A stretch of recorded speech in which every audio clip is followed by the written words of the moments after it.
Hi అండి. నమస్తే. నేను మీ గీత. వెల్కమ్ టు మురిపల ముచ్చట్లు. ముందుగా అందరికీ రథసప్తమి శుభాకాంక్షలండి. ఈరోజు రథసప్తమి మనం ఏ పనులు చేయాలి? ఏమేమి చేశాను నేను? ఆల్రెడీ అంటే చేసేసారు కాబట్టి కొత్తగా చెప్పాల్సింది ఏమీ లేదండి. మీరందరూ ఎలా చేసుకున్నారో అలాగే నేను కూడా చేశాను. నేను ఎలాగ పూజ చేశానో, ప్రత్యక్ష దేవుడైన సూర్యనారాయణ స్వామి ఎదురుగుండా మా ఇంట్లో ఎలా జరిగింది అనేది సరదాగా మీతో షేర్ చేసుకుందామని వీడియో చేశానండి. మొదటిసారి మన ఛానల్ ఎవరైనా చూస్తుంటే మన ఛానల్‌ను సబ్స్క్రైబ్ చేసుకోండి. పక్కనే ఉన్న బెల్ ఐకాన్ క్లిక్ ఆల్ అని చేస్తే కొత్తగా వీడియోస్ పెట్టగానే మిస్ కాకుండా చూస్తారు. వీడియో నచ్చితే గనుక లైక్ చేయడం మాత్రం మర్చిపోకండి. అండ్ మార్నింగే నేను ముందు రోజు రాత్రే వాకిలది తుడిచేసుకొని నీళ్ళు చల్లి ముగ్గు పెట్టుకున్నానండి. అండ్ మనం మామూలుగా ఉదయాన్నే జిల్లేడాకు, నేరేడుపండు అండ్ రాగి డబ్బు వీటిని తల మీద పెట్టుకొని తలస్నానం చేస్తాం కదండీ! సో, ప్రతిదానికి సైంటిఫిక్ రీజన్ అని ఉంటుందండి. మన పూర్వీకులు అన్నీ మామూలుగా చేయలేదు. వాళ్ళన్నీ తెలిసే చేశారు కాబట్టి వాటిని మనం ఆచరించాలి తప్పకుండాని. అండ్ అదే మా పిల్లలకి కూడా ఇక్కడ చెప్తానండి. వాళ్ళని కూడా ఉదయాన్నే జిల్లేడాకు, రేగిపండు అండ్ రాగి డబ్బు ఈ 3 పెట్టి స్నానం చేయిస్తానండి. మనకి సప్తమి తిథి అనేది ఆ రోజు 8:00 స్టార్ట్ అవుతుందండి. సో, అందుకనే నేను పిల్లలకి ఫస్ట్ స్నానం చేయించేసి వాళ్ళని స్కూల్‌కి పంపించేసాక పూజ చేసుకుందాం అని అనుకున్నాను. సో, పిల్లలకి స్నానం చేయించేసి వాళ్ళని రెడీ చేసేసి సూర్యభగవానుడికి దండం పెట్టుకోమనండి. ఎందుకంటే మనం ప్రత్యక్ష దేవుడు సూర్యనారాయణ మూర్తే కాబట్టి ఆయనకి నమస్కరించుకొని వాళ్ళని తర్వాత టిఫిన్ పెట్టేసి వాళ్ళని స్కూల్‌కి పంపించేసానండి. ఆ తర్వాత నేను కావాల్సిన సామాన్లన్నీ సర్దుకొని పూజ చేసుకుందాం అనుకుంటున్నాను. సో, ఫస్ట్ మా అత్తయ్య గారైతే ఇక్కడ భోగి పిడకలు ఉంటాయి కదండీ! అప్పుడు భోగి పిడకలు ఉన్నాయి మావి. సో, వాటన్నిటిని పేరుస్తున్నారు పాలు పొంగించడం కోసం. ఈ రథసప్తమి రోజున నోములు పట్టొచ్చండి.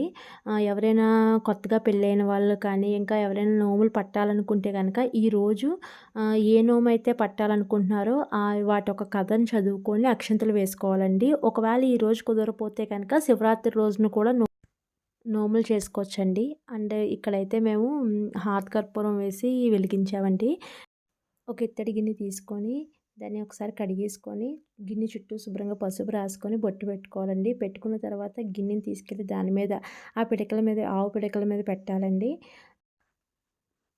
గిన్నె అనేది ఎక్కడ బెండ్ అవ్వకుండా అంటే ఒక సైడ్‌కి బెండ్ అవ్వకుండా స్టిఫ్‌గా అంటే గిన్నె పెట్టిన తర్వాత ఒకసారి ఇలాగా గట్టిగా ప్రెస్ చేస్తే కొంచెం కిందకి దిగుతుందండి. అప్పుడు చుట్టూ మంట అనేది వస్తుంది. అప్పుడు పాలు చక్కగా పొంగుతాయి. అందుకని ఒకసారి నొక్కితే ఇలాగా గిన్నె అనేది కరెక్ట్‌గా సెట్ అవుతుందండి. తర్వాత ఆవు పాలు పోసుకోవాలి. ఆవు పాలు ఎప్పుడు గిన్నె సగం పైన ఉండేలా పాలు పోసుకుంటే పాలనేవి పొంగుతాయండి. అండ్ ఓ పక్కన ఇక్కడ పరమాన్నం రెడీ చేసుకుంటున్నాను. అండ్ ఇంకో సైడ్ ఇక్కడ సూర్యకిరణాలు పడతాయి కదండీ! ఆ ప్లేస్‌లో నేను ఇక్కడ పూజ చేసుకుంటున్నాను. మాక్సిమం తులసి కోట దగ్గరే సూర్యకిరణాలు పడతాయి కాబట్టి ఆ ప్లేస్‌లోనే తులసి కోట దగ్గరే నేను పూజ చేసుకుంటున్నాను.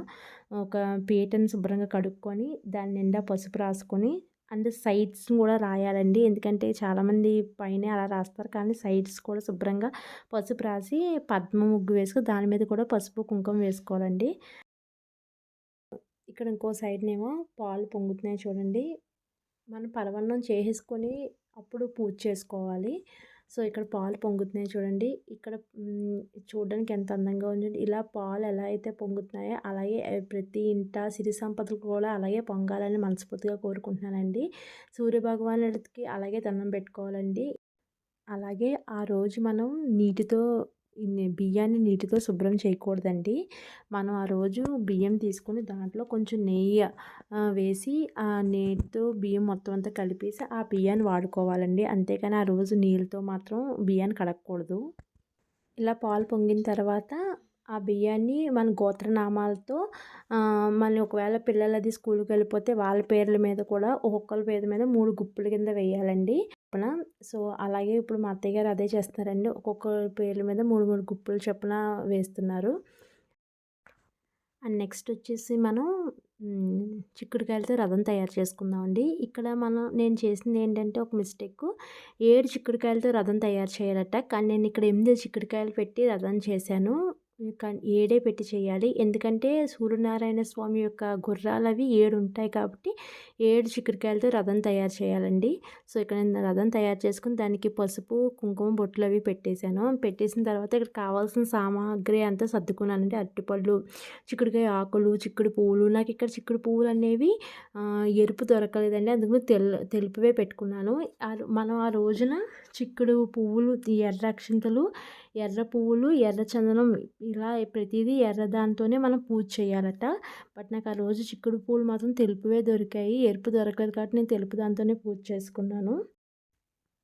ఓ పక్కన పరమాన్నం అవుతుందండి. పరమాన్నం కంప్లీట్ అయిపోతే పూజ స్టార్ట్ చేసేద్దామని చూస్తున్నాను.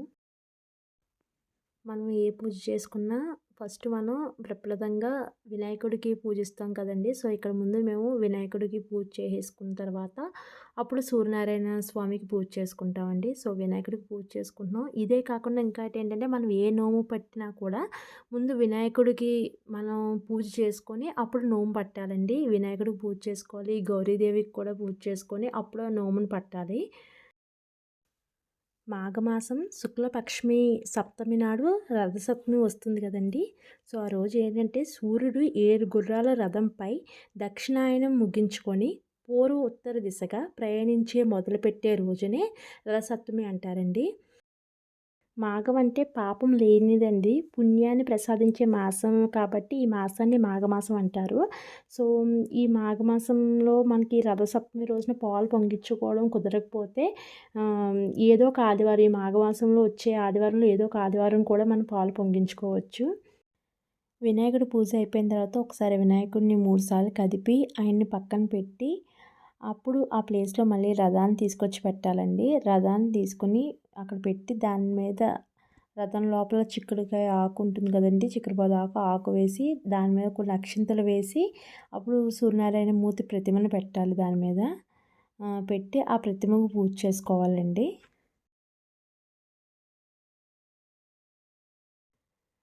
ధూపాన్ని చూపించిన తర్వాత నైవేద్యం పెట్టాలి కదండి. నైవేద్యం పెట్టడం అనేది ఎలాగంటే 7 చిక్కుడు ఆకులు తీసుకోవాలండి. మంచి శుభ్రమైన ఆకులు 7 ఆకులు తీసుకుని దాని మీద 7 చెరుకుగల్ల ముక్కలు, 7 రేగుపళ్ళు పెట్టి దాంట్లో ఒక్కొక్క దాంట్లోని పరవన్నం ఇలా వేయాలండి. వేసి మొత్తం ఆ పరవన్నాన్ని ఈ మిగతా పరవన్నాన్ని మొత్తం అంతా సూర్యనారాయణ మూర్తికి నైవేద్యం పెట్టాలండి. నైవేద్యం పెట్టేసిన తర్వాత హారతి ఇవ్వాలండి సూర్యనారాయణ మూర్తికి. ఇక్కడ మనం సూర్యనారాయణ మూర్తికి రథంలో ఉన్నది కాకుండా ప్రత్యక్షంగా కనిపించే సూర్యనారాయణ మూర్తికి కూడా మొత్తం ధూపం, దీపం, నైవేద్యం అన్నీ కూడా ఆయనకు కూడా చూపించాలండి. ఇలా చూపించేసి పూజ అంతా కంప్లీట్ చేసేసుకున్నాం. ఇక్కడ ఆ రోజు మనం తీసుకోవాల్సిన నియమాలు ఏంటంటే ఆ రోజు తరిగిన కూర అనేది తినకూడదండి. మనం చాకుతో కానీ కత్తిపీటతో కానీ తరిగిన కూర మాత్రం తినకూడదు. అండ్ ఒంటిపూట భోజనమే చేయాలండి. అంటే మార్నింగే భోజనం చేయాలి తప్ప సాయంత్రం మనం టిఫిన్ తీసుకోవాలి. అంతేనండి ఈ వీడియో. ఈ వీడియో నచ్చితే కనుక లైక్ చేయండి. అండ్ మళ్ళీ మీ ముందుకు వేరే వీడియోతో వచ్చేస్తాను. అంతవరకు స్టే ట్యూన్.